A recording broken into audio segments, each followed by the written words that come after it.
I just love being uncomfortable. So putting myself in uncomfortable situations and yeah, make the best out of it. And then you come out stronger and you conquer. So I think that's gonna... I don't think about these people because it's just talking. Listen, I long time go to my God. Boxing excuses my life. A lot of people say, hey, listen, you not take belt heavyweight, you not take belt 4 belt cruiserweight. You know what I say? We'll see. We'll see. For me, it doesn't matter. It's my road. Just my road. Blah blah blah blah blah blah blah blah blah blah blah blah blah blah blah. It's just a lot of people. Yeah. Left sit.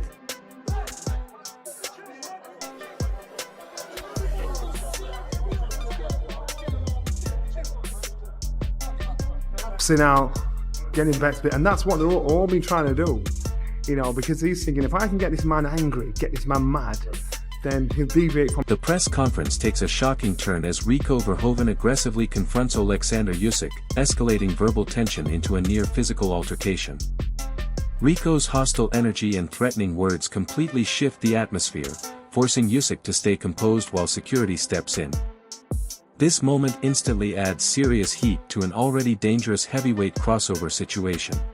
Growing by the day, and more people are doing it to get fit, doing it just for fun, doing it to compete professionally, to make...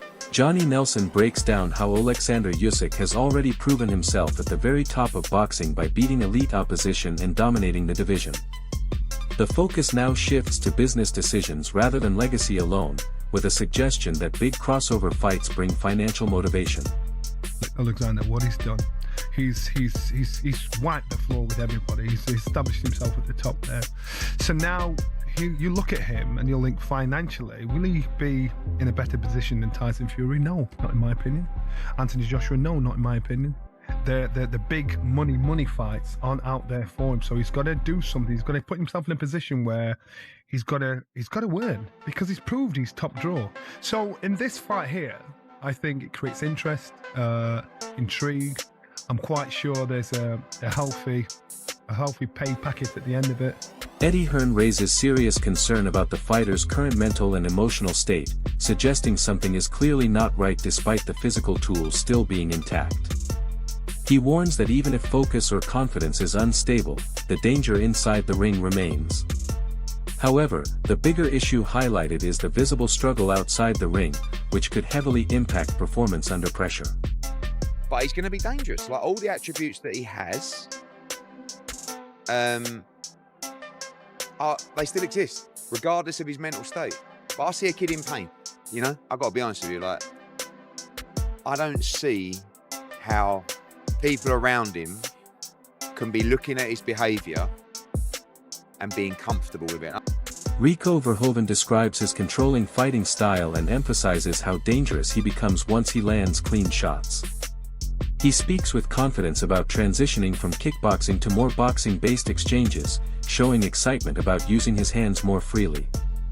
The tone suggests confidence, but also raises questions about how that style will translate against elite-level boxing skill. But yeah, when I connect, I connect. Like I said, there's a lot of weight behind these punches.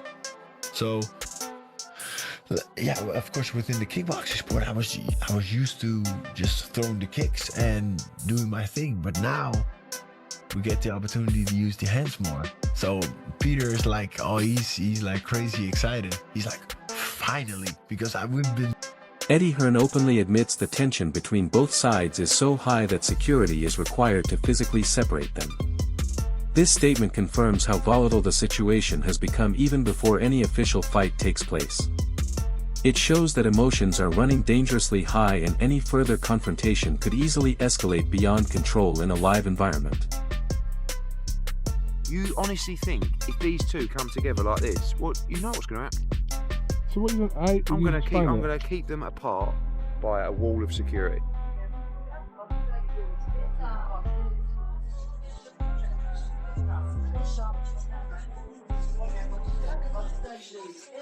Peter Fury confirms that both Oleksandr Usyk and Rico Verhoeven are fully willing participants in this crossover clash, presenting it as a battle between two elite-level competitors from different combat worlds. While he acknowledges the mutual interest, the tone also highlights how unusual this matchup is, bringing together boxing excellence and kickboxing dominance. It sets the stage for a fight built more on reputation and curiosity than traditional boxing rankings or merit. Rico wanted the fight, Usyk wanted it. They said both ultimate fighting men, aren't they? So fights like this are not going to be hard. Rico Verhoeven openly compares Oleksandr Usyk to himself in boxing terms, showing massive respect for Usyk's dominance and consistency at the elite level. He frames the potential fight as a legacy-defining moment rather than just competition. However, this also subtly exposes the ambition behind the crossover challenge, suggesting Rico is chasing recognition in a sport where he is still unproven at the highest level. Oleksandr Usyk is the Rico Verhoeven in boxing. Yeah. So like he's been dominating for so long and in such phenomenal fashion. So I was like, wow, if we could do this, that would be like the Oleksandr Usyk acknowledges the danger posed by Rico Verhoeven, recognizing his status as a dominant kickboxing champion with real physical strength and fighting ability. However, Usyk makes it clear that while others may see entertainment value, he is treating this as a fully serious contest. His mindset reflects elite professionalism, showing zero complacency despite the crossover nature of the event. It's big, it's real fight, it's a dangerous guy. It's a undisputed champion for kickboxing. It's a big guy, but this is 50% show, 50% fight. But for me, it's 100% fight because I very serious in the training, my plan. Paul Smith criticizes the idea of Rico Verhoeven stepping directly into a major opportunity without building a boxing resume, pointing out the frustration from ranked contenders waiting their turn.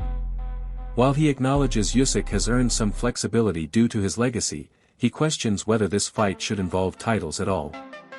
The concern is about fairness in the heavyweight landscape and how crossover fights disrupt traditional boxing order.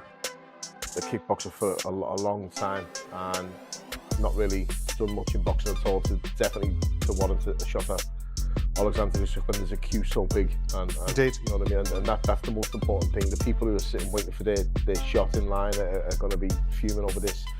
Some would say, to counter their argument, Usyk's probably earned the right to have an easy. Aegis Klimas provides an update on Oleksandr Usyk's preparation, confirming the training camp is entering its final stage and everything is on track physically and mentally. The focus remains calm and structured with travel plans already in motion for the next phase. It shows Usyk's disciplined approach, highlighting how seriously he treats every opponent regardless of background or crossover hype. His preparation is already coming down in the very end, and soon as gonna be back home in a week or so. Yeah, about in a week, maybe 10 days. We're going to Australia. He kind of looks kind of bumped up, but he looks in a very good shape. I saw his sparrings. I'm not gonna talk about the sparrings, but I saw what's happening in the sparrings. And Liam Davies delivers a strong criticism of the entire situation, calling the matchup a gimmick and questioning how it has reached world title level status. The argument focuses on Rico Verhoeven's limited boxing background and suggests he has not earned the right to challenge for such a prestigious position. This reflects growing frustration within boxing circles about crossover fights bypassing traditional contenders who have worked through rankings and eliminators. This is a joke.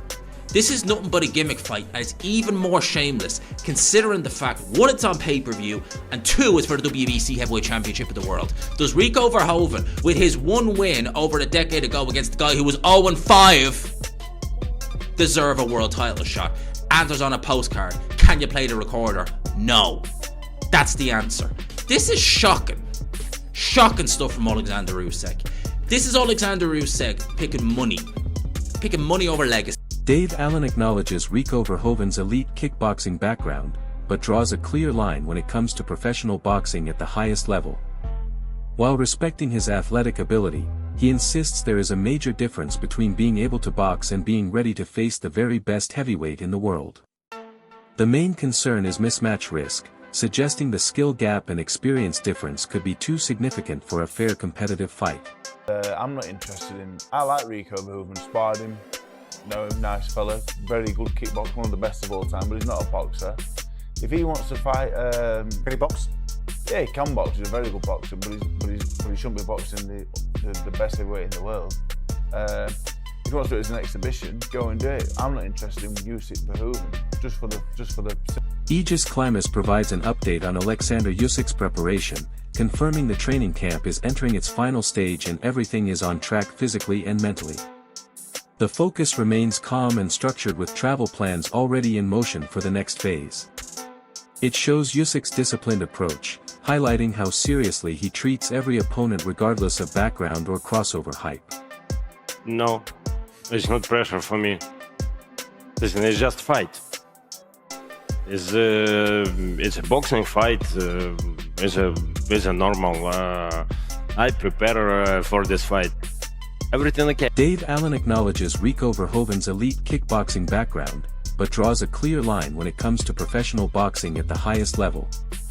While respecting his athletic ability, he insists there is a major difference between being able to box and being ready to face the very best heavyweight in the world.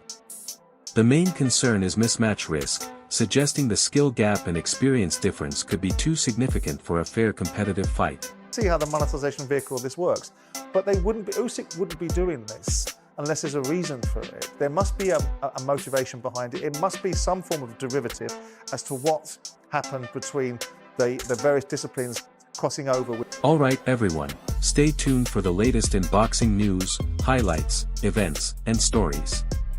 Subscribe to Legacy Round and turn on notifications so you never miss an update. Be sure to watch our other videos too. Until next time, take care and stay safe.